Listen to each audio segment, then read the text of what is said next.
একবার না পারিলে দেখো শতবার, চেষ্টা করতে করতে একদিন ঠিকই পারা যায়। আসসালামু আলাইকুম সবাইকে। সবাই কেমন আছেন? আশা করছি অনেক ভালো। আলহামদুলিল্লাহ, আপনাদের দোয়া আল্লাহর অশেষ রহমতে আমিও ভালো আছি। তো আজকে একদম সকাল সকাল ব্লগটা শুরু করলাম একদম কিচেন থেকে। তো দেখতে পাচ্ছেন বাসায় মেহমান আছে, বাসার সবাই আছে, যেহেতু ছুটি আছে বাসায়, স্যারেরও ছুটি, বাচ্চাদেরও ছুটি। ছুটির দিনে সকাল সকাল নাস্তা বানাচ্ছি পরোটা। তা আজকে পরোটা বানাচ্ছি আর দেশের কথা মনে পড়ে যাচ্ছে যে দেশে প্রতিদিন অন্তত পরোটা না বানাইলে রুটি বানানো হতো। আর প্রতি শুক্রবার দিন স্পেশালি পরোটা বানাতাম, ভালো মন্দ রান্না করতাম, খুবই ভালো লাগতো। আসলেই অন্যরকম একটা ফিলিংস ছিল। আর এ দেশে শুক্রবার আসলে আমরা জোহরের নামাজটা পড়ার সময় পাই না, কারণ আমাদের ঘাড়ে অনেক দায়িত্ব। ওদের বাসায় কাজ করি, ওদের সময় মতো, ওদের বোঝ মতো আমাদের কাজ করতে হয়, ওদের সময় মতো। তো আলহামদুলিল্লাহ, এগুলা কি আর বলবো। আর এদিকে এই যে পরোটা কিছু ভাজলাম, আরও এগুলো বাকি আছে। তা এখন এগুলাও বানিয়ে তারপর ভাজবো। আর ওইদিকে টেবিল সাজানো হয়ে গেছে।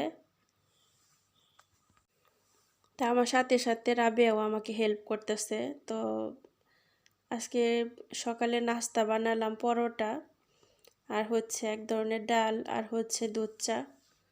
তো এগুলো দিয়ে আজকে নাস্তা করবো। আর হচ্ছে ডিম পোচ। তো রাবেয়া বারবার বলতেছিল যে আরেকটা কিছু করো, যেহেতু বাসায় মানুষ আছে আরও, তো হবে কি না। পরে বললাম ইনশাআল্লাহ হয়ে যাবে। তো আলহামদুলিল্লাহ রব্বিল আলামিন, যেই কথা সেই কাজ, আলহামদুলিল্লাহ। আসলেই ওনারা কিন্তু বলে না এটা সকালে নাস্তা বানাও, এটা বানাও। আমি আমার নিজে থেকেই করি, কারণ আসলে অভ্যাস হয়ে গেছে। এখন আর জিজ্ঞেস করতে হয় না। তো ওনারা চায় যে সব কিছু যেন আমি নিজে থেকেই করি, তাও আমি চেষ্টা করি। তো মাঝে মধ্যে কিছু কিছু সময়, যেহেতু আমরা মানুষ, ভুল হবেই, কিছু কিছু সময় আমাদের ভুল হয়ে যায়। তো ছোটোখাটো ভুলের জন্য আমাদের অনেক সময় অনেক কষ্ট আমরা পাই। তো কি আর বলবো, কিছু কিছু সময় দেখা গেছে এই কিছু কিছু ভুলের জন্য ওনারা আমাদের স্যালারিও কাইটা নেয়। আমাদের কিছু কিছু দেখা গেছে যে আমার পাশে ওনার ছোট ছোট বাচ্চারা আছে। তো বাচ্চারা যদি একটা ভুল করে, ওরা সহজে কিন্তু স্বীকার করে না যে ভুলটা আমি করছি। যদি কেউ কাছে থাকে তার নামটা দিয়ে দেয় যে ও করছে, অথচ আমি ধরিই নাই ওই জিনিসটা। তো ওইখান থেকে কি হয়, ওনারা ঠাস করে বইলা দেয় যে এটা নষ্ট করছে, এটা হয়েছে, এটা তোমার বেতন থেকে কেটে নিব। এই কথাটা যখন শুনি তখন খুবই খারাপ লাগে। আর বাচ্চাদেরকে ওনারা কিছু বলে না। আর এই দেশের ওনারা কিন্তু সব জায়গাতে ওনাদের বাসার মধ্যে বাহিরে ক্যামেরা লাগানো, তারপরে ওনারা আসলে সত্যটা দেখার চেষ্টা করে না।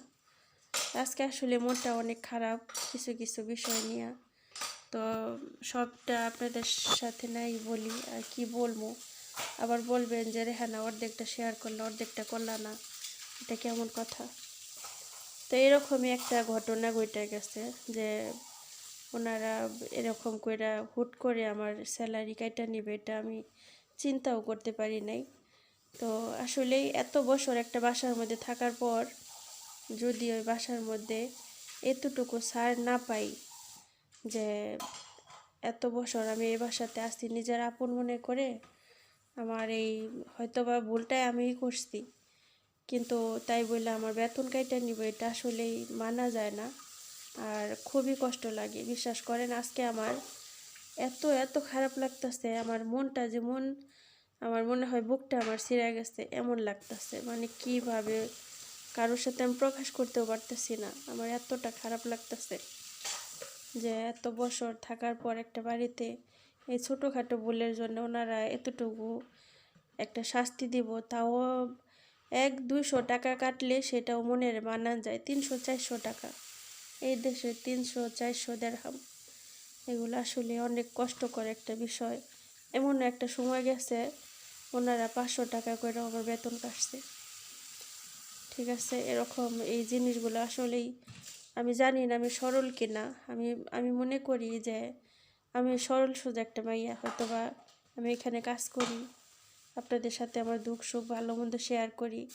আসলে এখানে ইনকাম আর কি, ইনকাম এখানে ইনকাম নাই ধরা যায়, ইনকাম নাই কোনো, কিন্তু আমার ভালো মন্দ আমি আপনাদের সাথে শেয়ার করি, আমার দুঃখ সুখ আমি শেয়ার করি, এটা আমার কাছে অনেক একটা ভালো লাগে। তো এই হয়েছে বিষয়। তো আমি আপনাদের সাথে শেয়ার করলে আমার জানি কেমন একটা ভালো লাগে কাজ করে ভিতরে, যে আসলে কিছু কিছু সময় অনেক অনেক সময় দেখবেন যে হুট করে বিপদ বলবো না, যে একটা জিনিস আপনার টাকার ভীষণ দরকার, এই টাইমে দেখবেন যে একটা ওনার একটা মাথার মধ্যে একটা টেনশন ঢুকাই দিল, যেমন এরকম বেতন টাকা এটা সর্বনাশ এরকম। আসলে কিছু কিছু জিনিস ইচ্ছে করলেও আমরা ওনাদের সাথে বলতে পারি না, ওনাদের সাথে বাড়াবাড়ি করা যায় না, ওনাদের সাথে বাড়তি কোনো কথা বলা যায় না। হ্যাঁ, মাঝে মধ্যে রাগ উঠে কথা বলি, কিন্তু অকারণে। তো ওনার মেজু মেয়েটা ছিল, তো ওই মেজু মেয়েটা এরকম আজকেও বানায় ফেলাইছে আপুরা, ক্যারামেল্লা পুডিং বানাইছি আজকে। একটা মাশাআল্লাহ দেখেন ফুইলা গেছে, মাশাআল্লাহ তাবারাকাল্লাহ। কথায় আছে একবার না পারিলে দেখো শতবার, শতবার চেষ্টার পর আজকে আমি ফাইনালি ফার্স্ট হলাম। ঠিক আছে, এতদিন ঠিক এরকম সাইজে বানাইতে চাইছি কিন্তু পারিনি। আলহামদুলিল্লাহ রাব্বিল আলামিন, আজকে ফাইনালি করতে পেরেছি, তার জন্য আমি অনেক হ্যাপি। মাশাআল্লাহ মাশাআল্লাহ। কেউ নিজের জন্য করে হ্যাপি হয়, কেউ পরের জন্য করে হ্যাপি হয়, আমি পরের জন্য করে হ্যাপি হয়েছি আলহামদুলিল্লাহ। অনেক অনেক সময় অন্যের জন্য কিছু করতে পারলে নিজে শান্তি পাওয়া যায়। এই তো আজকে এটা হয়েছে 8টা ডিম দিছি, 8 ডিমের এই হয়েছে অবস্থা। আর বলবেন যা পুকুর এটা কি, এটা হয়েছে এলাচের গুঁড়ো, উপরে এটা হচ্ছে এলাচের গুঁড়ো, এই আর কি। আলহামদুলিল্লাহ, পুরো কমেন্ট করবেন আজকে কেমন হলো, ইনশাল্লাহ ভালো। টেনটেনা মাশাআল্লাহ তাবারাকাল্লাহ, মাশাআল্লাহ মাশাআল্লাহ মাশাআল্লাহ। এই যে কাজ করতেছি আপুরা, রাতের বাজে 9টা। দেখেন অনেকে হয়তো বিশ্বাসই করে না। এই যে এখন আমাদের কাজ শেষ হয়নি, এই যে এখন ওনাদের একটু সুইট দিয়ে এলাম, খালি এই যে একটু এগুলো মুছলাম, মুছা মুছে একটু গুছাইলাম, নিচে একটু ঝাড়ু দিলাম, তারপরে ওনাদের ডাকাডাকির কোনো শেষ নাই। আর ওই যে রাবেয়া মোছামাছি করতেছে।